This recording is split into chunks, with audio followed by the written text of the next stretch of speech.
for the code for the, especially for this area. Triangle and triad area. Thank you, Dan. Diana's gonna kick it off. So if everybody don't know already, my name's Lee. Work for City. I've done multiple roles, but I came here today with Diana and I brought some of my colleagues. Ben, we had a question for the group, specifically all the facility owners. So what we're trying to do, what our group does is a lot of in-house design for solar projects. We also handle a lot of capital projects, roadway projects. But for today's conversation, we're going to be focusing on a particular area in Raleigh for a sidewalk project. And what we need is from the facility owners, we are requesting if they can provide electronic copy of their facilities so that we can import it into our CAD so we can in-house design. As opposed to calling in a survey ticket, having all the locators go out there and paint everything on the ground, and then having to have our survey crew come out there and survey all the markings and then put it into the files, AutoCAD. That's what we're kind of asking. I talked to Robert Yu before the meeting, and he's already made some calls to some of the facility owners that he locates for, and they're going to provide some information. But this is really for all the facility owners. There's a way for you guys to provide either an electronic copy or a PDF format of the facility maps with, is it Georeference. That can be georeference. georeference information on the PDF that would help us out. So, There's like a grid, a digital grid that we can snap the PDFs. Do you have an SUE subconsultant working with you on that? No. these What you're referencing is by definition subsurface utility engineering, QLC, poly-level C. Yeah, I know what you're talking about, guys, but we don't, for these small petition projects, we have such a tight budget. We don't need depth. We do not need depth. We just need the horizontal data. We don't need depth of utilities because we're on, the sidewalks only going 4 inches, and a couple inches of subgrade compaction. We don't need, we just need to know where the utilities horizontally are so we can avoid them if possible. So for Dominion, if you called it a survey design ticket, that would route to our GIS team. They would reach out to see if you actually needed some paint on the ground or if you needed just mapping, and then they would provide those maps. Okay. to you. That's Okay. right. I see Yeah, Lewis I has was- his hand up. Yeah. Okay. Yeah, I wanted to chime in on that as well. So those survey design tickets, they don't require someone to go on site and mark. The law allows for the provision of maps in response to those survey design requests. And so if that's all you're asking for, you just might make it clear, but you should definitely use those because as you just heard, companies route those to their GIS departments or map providers typically. And those are the folks you want to coordinate with, obviously, on the types of files that you're looking for and that kind of thing. But you should still consider using the design survey request for that purpose. It doesn't mean people will come out and mark. In fact, in most cases, they won't. So Lee, when you get that design survey ticket information back on that request, it should have contact information for each of those entities. So you can have that dialogue. Are you having an issue getting that dialogue going? So we have a utility coordinator by the name of Vincent Dorsey. Here, he's trying to go late. I think there's a little bit of miscommunications between the facility owners, and some facility owners will provide it and some won't. And that's the problem. Yeah. Really, it's, they feel like it's proprietary information. So that's really what we're going here with you guys to see if there's a way to do it so that we can get all of them. Because this particular corridor on highway, every facility owner under the ground is in this corridor. And this is a very busy corridor. So everybody's in. typically they're small residential, but into the commercial part. So where they're having trouble getting through. I don't know, we'll try that. It's probably just gonna be the main lines, it's blue surface lines, because a lot of those are not mapped. FYI. So you may get a combination of both. Okay. And this request this information, since you're only going 4 inches, what's your reason? Why are you want to do it this way instead of just get the survey design in the material? So we have, this particular, we're calling it, so typically in a residential area would be an issue, right? Sorry. But on highways, there are a lot of grade changes. Some areas we have to do a lot of time. Some areas we're putting it in the chain wall. So it's a little bit, this is a little bit more complicated and So you need a pre-con really on Yeah. top of that. Robert, I see you got your hand up. Yeah, good morning, folks. Hey, Lee, appreciate you reaching out to me earlier. So AT&T is providing some data. And I believe just forwarded you some info that Dan Bear with Duke Energy provided. They have a email address, I think GIS request, where Duke Energy can provide those hopefully the shape file with data that you're looking for.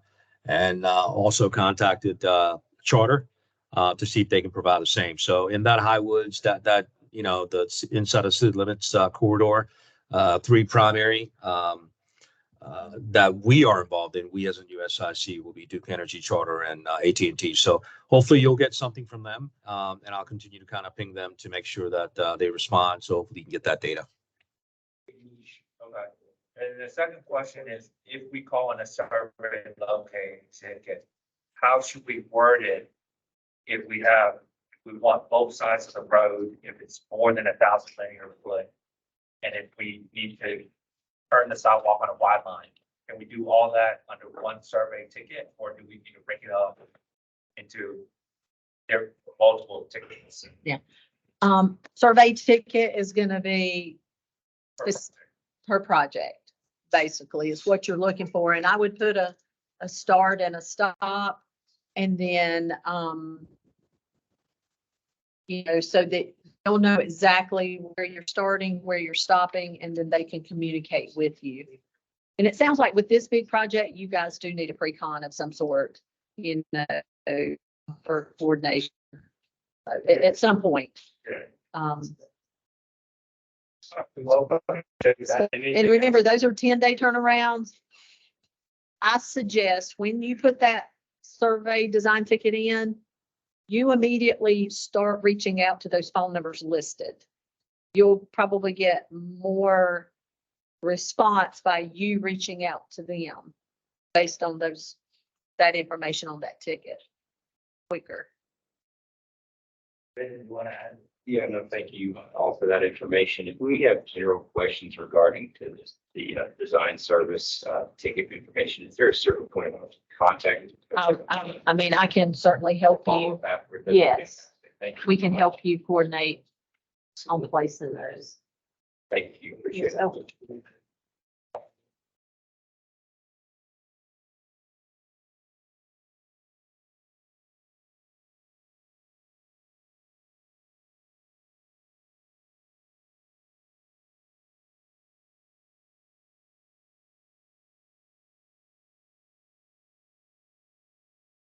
Lee, are there other members that you're not getting any response from that you're? Mhm. Yeah. This is going back to a process that's been done in the past, so.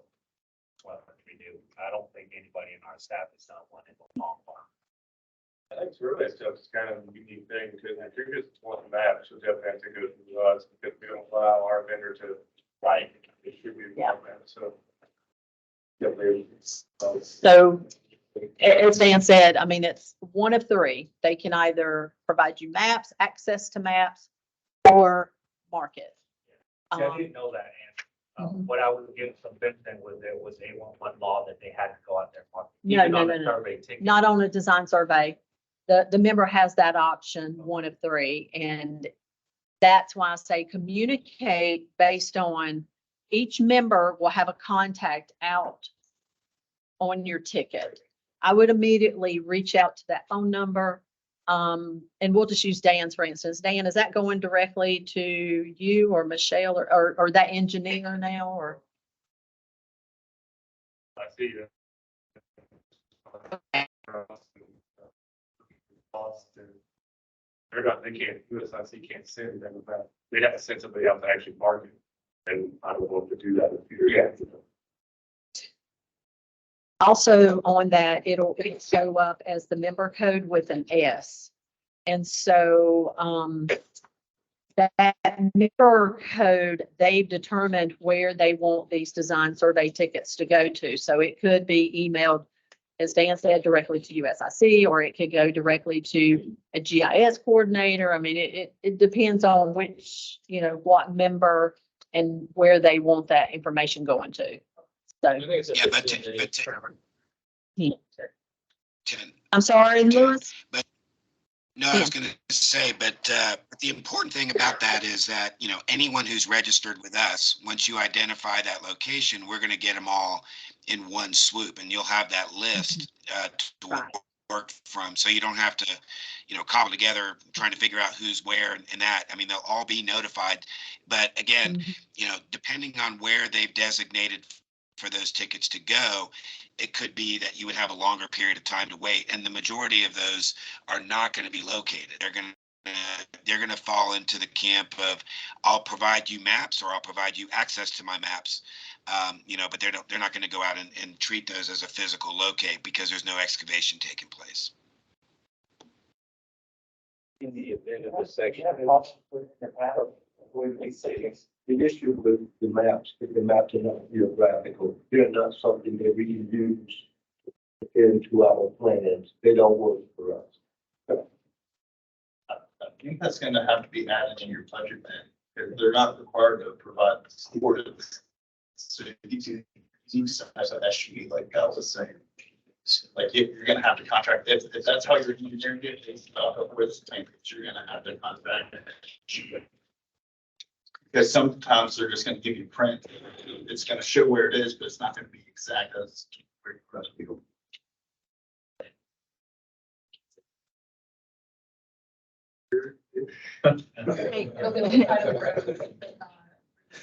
Can everybody try to talk a little louder for those online? Yeah. Yeah, I think we can all admit that the maps are not always the best. So Lee, like you said, being here is probably your best ability to coordinate. So Dan's definitely a good start for Duke Energy. Robert, you obviously with USIC, and then certainly, the phone numbers should be listed on those tickets, design survey tickets, and that should direct you into the first step of reaching out to them for sure. But they are receiving those tickets and should respond within 10 days. In the past, you have to locate mark on the plan. So some will choose if you potentially ask for that, but they have the option of providing one of three ways: maps, access to maps, or potentially marking. But typically, you're going to get the marking as the latter. And that may not be, something you receive. Do they typically indicate if their mapping does not include the service lines that was mentioned, if that's not typically provided, just so we're aware where could replace that as tomorrow? Robert, do you want to respond to that? I see your hand up. It broke up a little bit. Can you translate for me? Okay. So I think his question is to the members, just like in Dominion's situation, they are not going to identify the services on the maps. Will that be given to the person requesting the design survey? Yeah, that's a very good question. What I can tell you is that even the records that USIC is provided by some of the major customers, the laterals are hit and miss. So main lines, yes. But again, the services, whether it be a power service, whether it be a telephone service or TV service, those may not be on the record. But separately, I just wanted to kind of point out, since not everybody in the room has access to the chat, Duke Energy actually has an external GIS request email that I posted in the chat section Okay. that I'll pull it up. that you can Up send here, directly. This. Now for AT&T, it's a little bit different because you got a different engineer for each wire center. So if anybody on this call wants me to get you in touch with that particular person based on a wire center, feel free to reach out to me. Charter, I've sent it out to a couple of the folks. I think Ann and Louis, Jody Kiker. So I got something out to them as well on behalf of City Raleigh. So, but at least Duke has a specific external email request address for GIS data.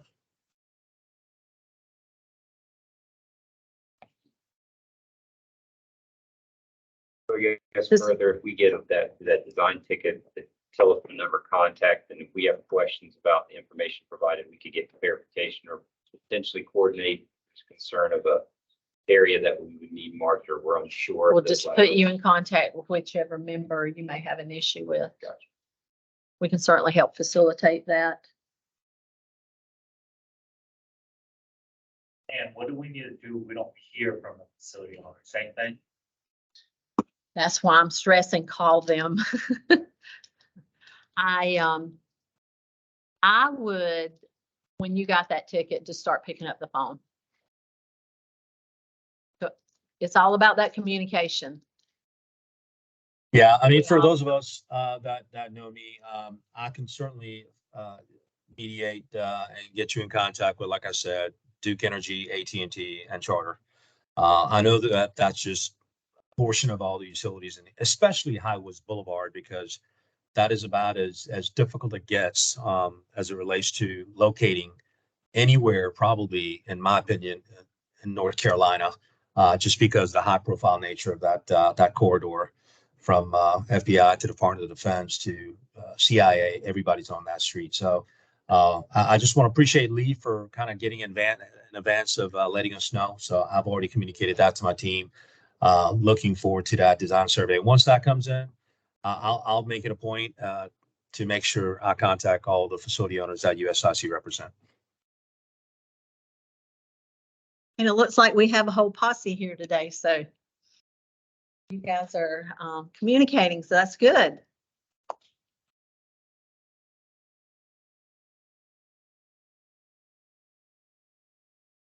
Everybody. Yeah, from everybody. I think we should want a facility on it, when to provide, and then remaining, I guess we'll have to start there. So I mean, even that.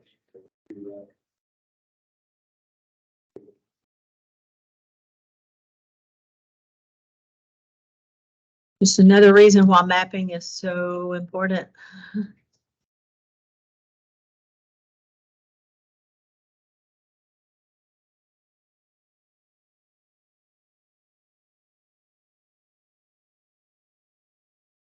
I mentioned our breakfast. Got scheduled for February 31st over at the North Carolina State University Club. At the moment, our sponsors is Duke Energy, USIC, ITS, City of Raleigh. Tally Carey's gonna get back with me. 811 gonna be a sponsor, Ann. Sure. So Ann, got 811. That's not 3 months ago. We will provide some sponsorship, yes. The already sponsors, just as Everett, he's sponsored us over there at the North Carolina State University Club. We're gonna try to have breakfast at 7 o'clock. I just gotta get back with Cassie on our menu. And, their format they want for payment is, send it in by email. I have a form, put your credit card information in, and then she applies that amount to our invoice, then she will send the receipt to the company that did the sponsorship. And that will be the meeting of the year. Will be that meeting on October 31st because of Thanksgiving and Christmas. Correct. That's all I have. I don't have anything. Sure. All right. How about you, ma'am? Yeah. Over to the city. What about you, other side? You're welcome. We're here to help you. Travis? So, for the damage prevention department is Dominion, we required some mobile AV equipment that I can use now. So if any of your excavators and crews in the field that you'd like to get a little video presentation, some high quality training here, we can do that in the field now. So, sometimes it could just be 10, 15 minutes, but showing a few videos, so a few video demonstrations of digging safely around the gas and the consequences of not digging safely around the gas. In other words, what happens when bad things happen with gas? I can show that on videos. So, wow, look at, there's an example of out in the field. There, we're actually just in a cul-de-sac and able to answer questions and help your in the field personnel, help them understand and remind them of good digging practices, 811 law, and some pertinent facts about natural gas itself. Trevor, we appreciate you all doing that. This is great opportunity to get out on site. Super. Awesome. Everybody online, can you see Trevor's setup? Yes. Yes. Perfect. Yes. All right. What about you, sir? I'm good. Good. I have one last question. Are all facility, private utility owners supposed to be registered with 811? Or there's some out there that are not? In that event, what would you recommend? Let us know. For our procedures? So actually, I had that same question last week with the town of Cary. If there are any other members out there that are utilities that are not members, please let NC 811 know. We'll certainly reach out to them. Happy to follow up with them, but I'm sure there's others that are out there. But so bottom line, the law does require you to become a member. And then there is a language in the law that if facilities are hit, and certainly you've done your due diligence, they cannot bill for damages. So, but everybody's got to tell their story. So bottom line, please let us know at NC 811 and we'll follow up with them about becoming a member. Hey, and if I may add, for you and Louis, I Yes. think the other challenge that we face is that even though a member may be registered, because we have so much plant that are being installed throughout the Carolinas, that Yes. I've had some conversation this morning with one of our new customer, Cloudwise, placing fiber in all parts of North Carolina, where it comes down to updating the shape files, right? So you could be registered, but if you don't update your shape files, nobody gets notified. Yeah, I'll just tag on to that and say that this is one of the reasons. I know we've had conversations with Google and they've been pretty receptive to the idea of go ahead and register to protect your facilities, as early as you possibly can, even if it hasn't been turned over to Google. As an example, they could go ahead and register with us so they would be notified of the activity around those locations. I mean, they're still going to have to respond to those tickets and that, but it's way more important to know what's happening around those facilities, even before they're lit up and turned up to customers, because then you can go back historically and see what happened if something was cut, for example, and you would have an opportunity to protect that in the interim. So yes, the first place those maps need to go. Any new extensions or anything like that should come into our member services department and update with us. Second place is get them to your locators.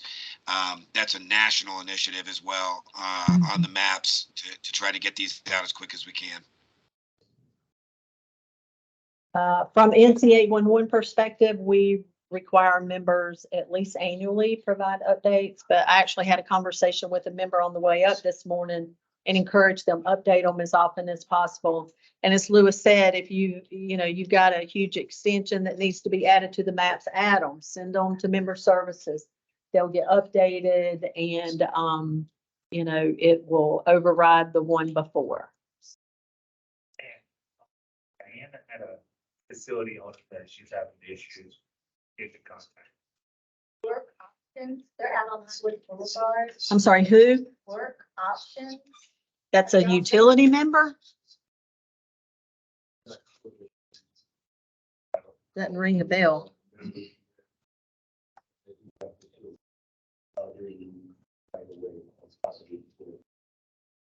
I'm sorry, on which boulevard? Highwoods Highwoods. Boulevard from Capitol Boulevard to Atlanta Ave. Does that ring a bell? Justice, that ring a bell to you? We haven't dug them up. What was that name again? So they What don't was that ring a name bell again? yet. And I couldn't hear the Robert. name. Does that ring a bell to you? What was the name? Work options. Work, WRK? It's on their handhold, Robert. Work options. Never heard of him. Never heard of. Maybe the work option isn't them. The work option is just the manufacturer's name. Yeah. Of the file. It's not. Workplace It's not, options. they have. Workplace It's that, they do, okay. Workplace options, maybe? Workplace options. It's a mental health service in Raleigh, North Carolina, Highwoods Boulevard. Yeah. I do know that, as I mentioned earlier, there are a lot of private facilities on Howard's Boulevard that I do know that there is a representative for Highwoods property that will come out and participate as part of the pre-con if we do schedule a pre-con. Okay, Wow. I guess so. So, lots and lots of entities, it sounds like. Wow.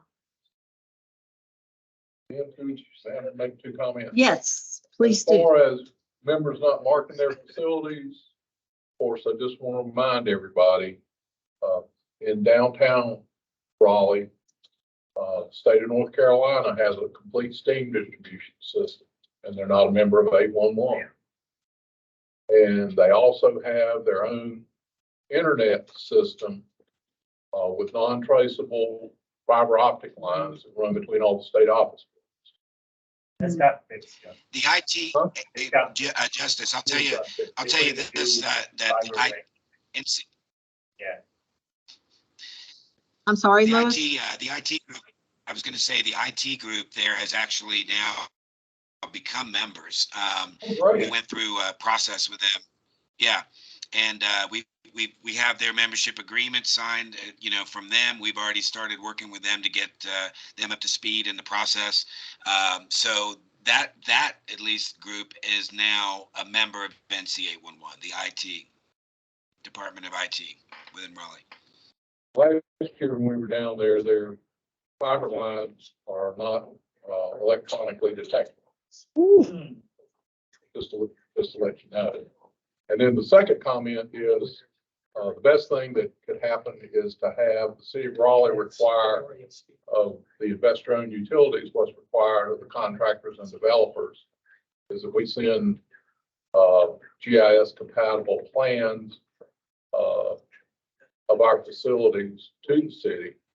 And we put in water lines, sewer lines, all of that's got to be GIS platted and submitted to the city, so they've got an accurate map of exactly where everything is. And it certainly won't help everything that was done from today backwards, but if we started it today, it could help if we have everything from tomorrow forward. And we're not trying to undo the clock, but it would be a great thing to have going forward. Got a question, Justice. And Yes. You may know, so the steam plant, if you were to actually go down to the steam plant, they have some markings on the ground, but they've used yellow paint, which has been confusing for some excavators in the past, assuming that it's gas. Right? Is there anything that can be done to Because I mean, they're not a member, so I guess are they not beholden to the member code colors? No, I think the API color code for steam is yellow. Yeah. Oh, is it? Yeah. Oh, okay. Yeah, because it's a pressurized gas. Good. Oh, Yeah. And, Gas, oil, steam, petroleum, and gaseous. But they should at least, then it should be marked every 50 feet or so. yeah, and normally when the If they're private utilities member. down there, private contractors who mark steam down there, they're very good about putting the pipe size. Then they'll put, STM for steam. And, depending on who you've got, they'll actually give you what their instruments are reading to the top. So. Thank you. And they You're would, welcome. Justice, they're putting the name, they're putting your member code down or their name down? They don't, They're private. Justice, they, They're well, not, they don't have a member code because they weren't members. they're not member. okay. Yeah. But are they putting the name there? Workplace is a member. Okay. Yeah, the Workplace Options LLC is a member. Is it yellow mark, just for flammable gas? For any, I mean, it's going to be any gaseous, gas, oil, steam, petroleum, or gaseous material. Seeing gray for non-flammable. But if that's not a recognized APWA color code.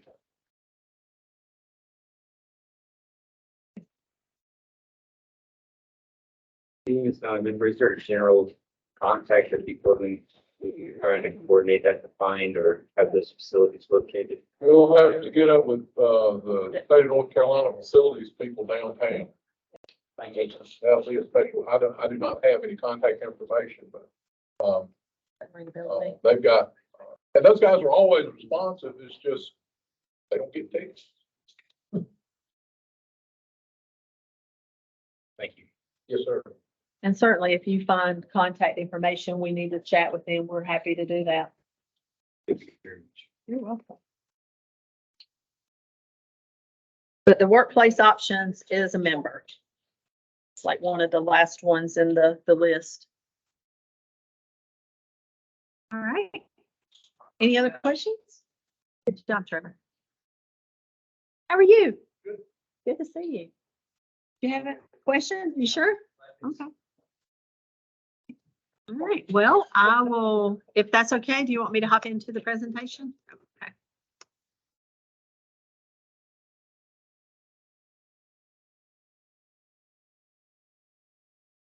All right.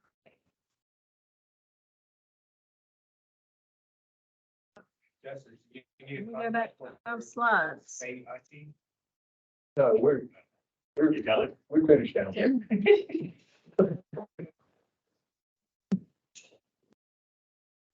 All righty. Well, as we are in September, you guys, and Mecklenburg and Guilford are always those last UCCs of the month. And so, usually by this time, we're already thinking about October and most of the meetings have already happened. Just, for your FYI, we do have a save the date for next year's joint conference for the state UCC. We do have a date of April the 30th through May the 3rd. It will be hosted in Charleston, but we do not have any additional information at this time. I'm hoping maybe to have that by next month. And as soon as we do, we'll start sharing it with you and you can go ahead and put that on your calendar and plan to attend the next conference. And of course, it is hosted by South Carolina.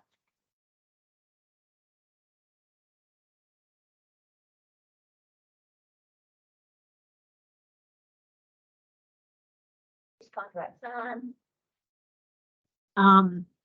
I guess they're still working on it, you know. So yeah, typically, when we end a conference, typically we're able to share where the next conference is going to be and the location, but they are working on that. So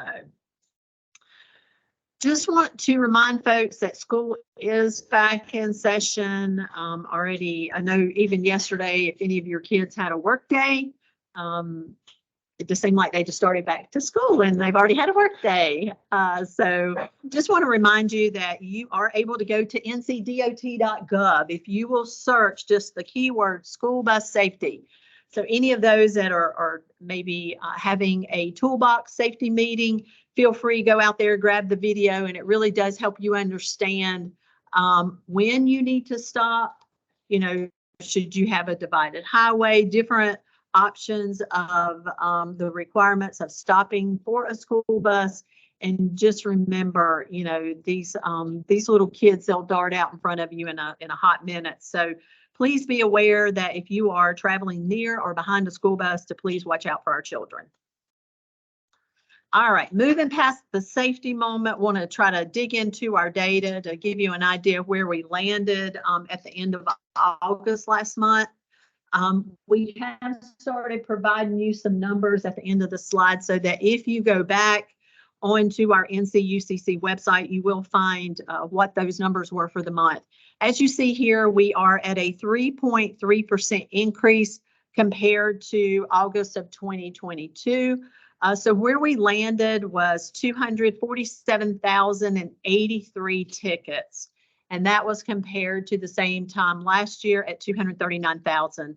So it's certainly been, you know, busy every month. And with all of these fiber projects coming, you know, into the fold, then you're going to continue to see these numbers go up and up.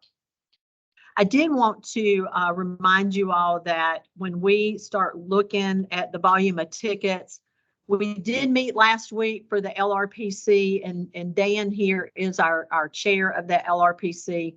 One of the major focuses on that committee are looking at updates, trying to clean up the updates that necessarily don't need to be in the system.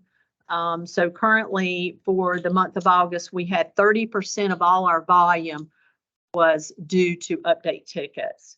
Now that was actually a slight 0.2% decrease compared to the month before, but it's been consistently running, you know, 30 up to 32%. We've seen it. I know, I guess maybe 5 years ago, we were at like 28%. So, but it does continue to increase, and we want to encourage you to please manage your tickets so that these locators can respond on time to the work that is actively being done. When we look at our year-to-date numbers, that is up 6.3%, and the year-to-date volume, 1,788,620 tickets, compared to 1,683,000 from last year. So once again, the volume has increased year over year.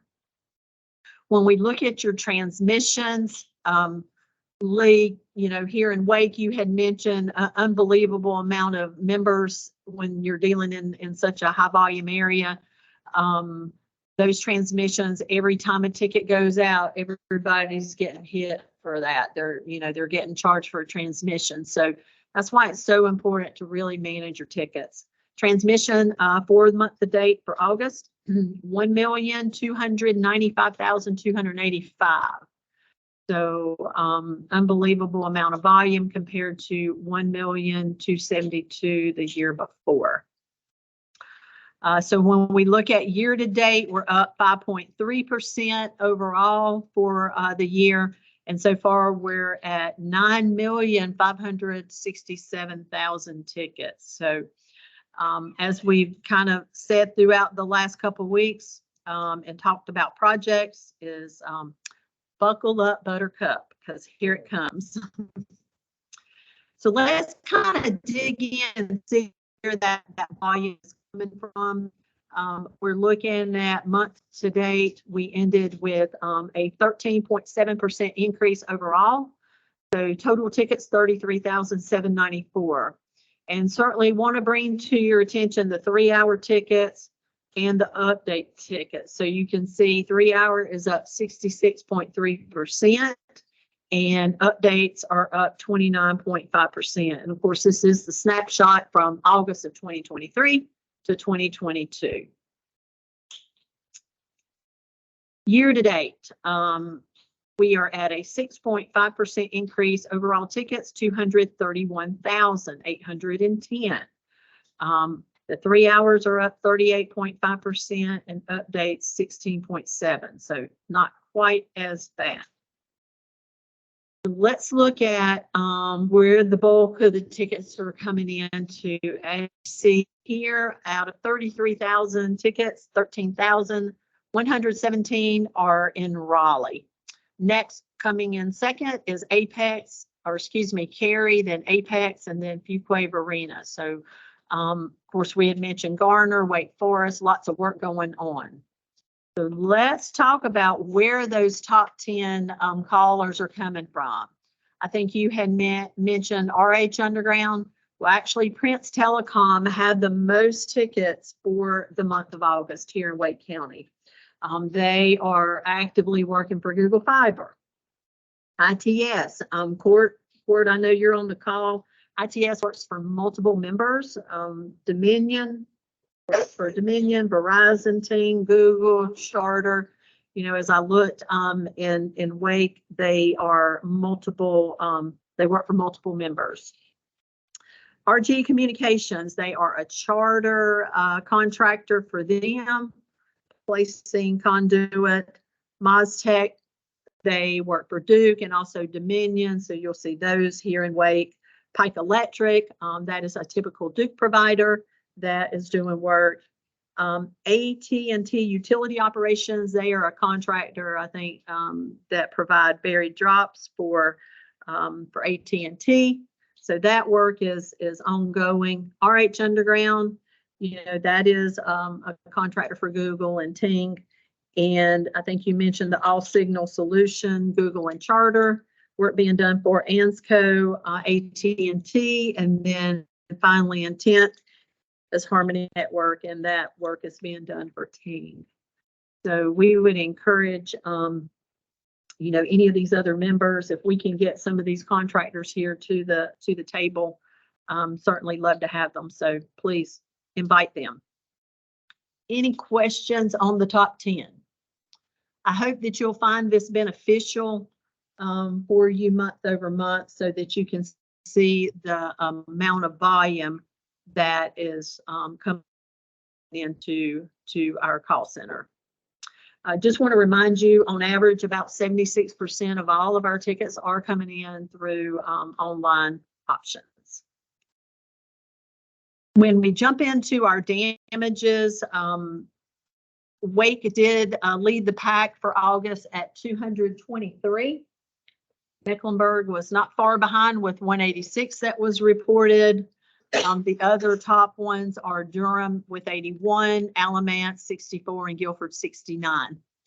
Just for those that are working down in Guilford, we do have a UCC meeting tomorrow at 1:30. So I hope that if you can attend, we will be at the event center there, NC 811. To give you a snapshot of damages year over year from 2022 to 2023, you can kind of see the trend here. The blue line is 2023 and the green is 2022. You can see in March, we kind of spiked a little bit here in for 2023, and then it came back down. And then June, that was the peak for 2022. And I know nationally it has been kind of a running total that August always seems to be the month for the highest amount of damages. So you can see here for 2023 that we are up. So hopefully that trend will come back down. All right, any questions on that? Otherwise, this is our team, and we will be posting this out on our UCC website. The video that we are taking today will be provided as the minutes, so all of this will be out there with the sign-in sheet if you need it. With that, I will turn it back over to you, Mr. Chairman. Yeah, So I have a question. Is there anyone in this room that still uses the web TMS system? And if they haven't transitioned, what happens when that gap happens? Are they just, they receive tickets through email and have to manually do everything until that gets resolved? So Um, we're actively transitioning now at the meeting outside, and what they told us was they were going to be able to recreate any tickets that we lose during that gap go live time. Outside of that. we had Lewis on the call. Lewis is a little more closer to the pulse of that. My understanding is October 1's the cutoff, but I'm sure that, I'll let him respond. Yeah, that is the end of life for the product in terms of support and maintenance and everything like that. I know that Dominion, as you mentioned, is transitioning over to Logix, and I know that it was communicated to them that they're not going to shut it down on August 1 or October 1 rather. And in fact, I believe they pushed out some changes to Logix that were asked for, including the screens. Only, they were only showing 5 tickets at a time, and there was a concern that the old product had 25 on the screen. My understanding is they pushed that out last night. So I'm trying to follow up and get confirmation on that. But I don't believe anyone's going to be shut down as far as that goes. But we have provided about 13 months heads up that this change was coming, that this product was going away. So we're hopeful that people heeded that and made their plans accordingly. But there will probably still be those people that just, I don't know, they for whatever reason did not take a step or make a move. Most people, I believe, have transitioned away. And so my understanding is for those that chose not to go with the ticket management system will continue to receive their tickets via email. Yeah, anybody that was doing that before obviously could still do that. And anybody that was using it that decided they wanted to go back to that could do that. And as well, we have multiple other ticket management providers that are in the state. And that, several have gone to those products as well. So it's not limited to any one product. Members have a choice to go with multiple options. And I think Dominion, before we had our meeting, you guys were in some trainings. So, and you're going to be training this afternoon. Fabulous. Wonderful. Good deal. Fred, I think you have your hand up. So I understand this correct, though. So they're not with the current web TMS, they're not going to provide any help or services with it, but it still will be functional for a little bit into October. Yeah, the way I understand it, and you could communicate directly with Northfield on that if you're having a challenge in terms of switching out to something else. Like I said, I know that they specifically told Dominion that they would not, that they would support it and not shut it down. I had a question come to me yesterday as to whether this was going to create any additional costs or burden to NC 811, and it will not. Northfield will be the one supporting any of the transitions, as well as, if you need to stay up and running for a period of time, I would say communicate that to Northfield or through us, and we'll get you in touch with the right people for that. Because we are in the process of switching over to another entity, but however, it's been a slow process just to get the proper paperwork signed and done. And matter of fact, we actually have another meeting with them tomorrow who we're switching over to, but there's obviously going to be a delay in the process. You don't mind me asking, is that Boss 811? What's that? Is that Boss 811 that you're thinking about switching over to? That's No, we're going with Cortera. Understood. Okay.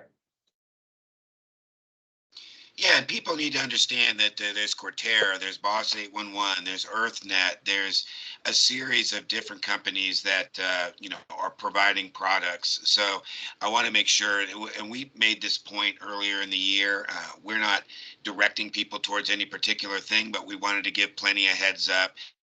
And again, we're not going to leave people swinging in the wind, not getting their tickets at this point, just because it's end of lifing. But this is just like if Microsoft had, shut down a particular product and they were no longer going to support it, it would still run on your machine.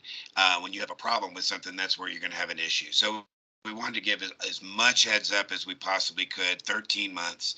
And we're not going to leave people hanging in that interim, but hopefully people are migrating or have migrated.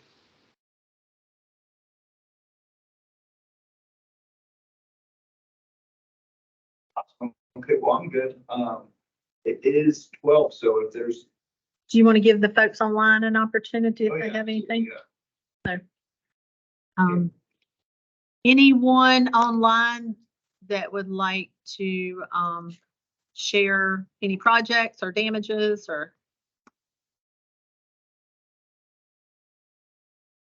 Fred, I just wanted to give everyone a heads up. I know most people know already, but we have had a very horrible staffing issue come up right now, and for the last basically month, and we are behind, and probably cause of the increase of some of those 3-hour notice tickets out there, but we're steadily trying to improve that and get back on track. If you just bear with us.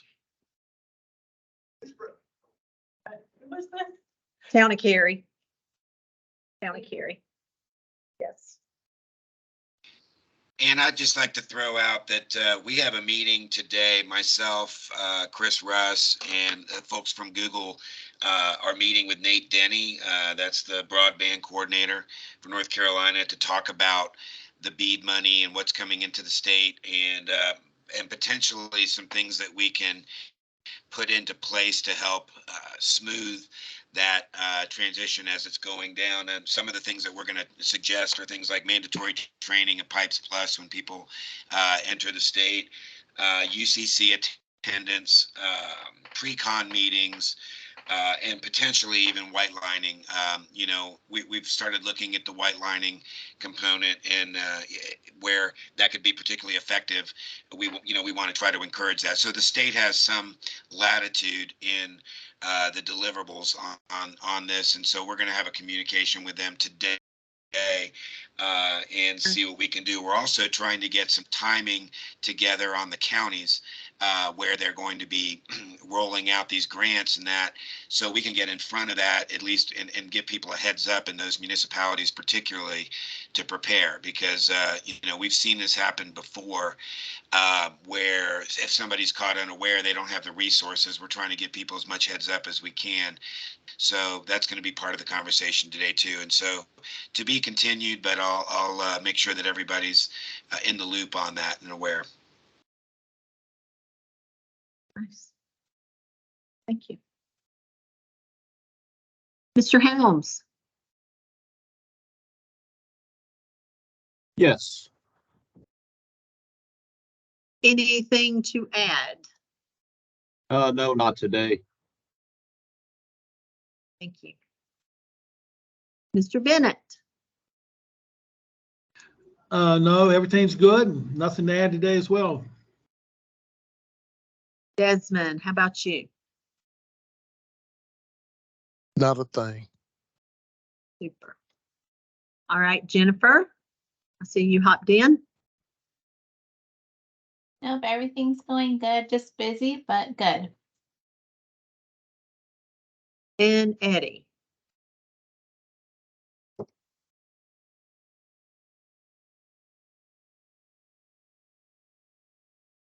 So just a reminder for those that are online, if you have not populated your information, if you don't mind putting that in the chat, that way we can document that you were here today. All right, turn it back over to you. All right. Well, if no one has anything else, I think we We're buying lunch today. We have Angie sit up in the break room. We'll go help get it ready to serve. And if you don't mind, say grace. Sure. And then you come out this door, you go in the break room and come out the other door.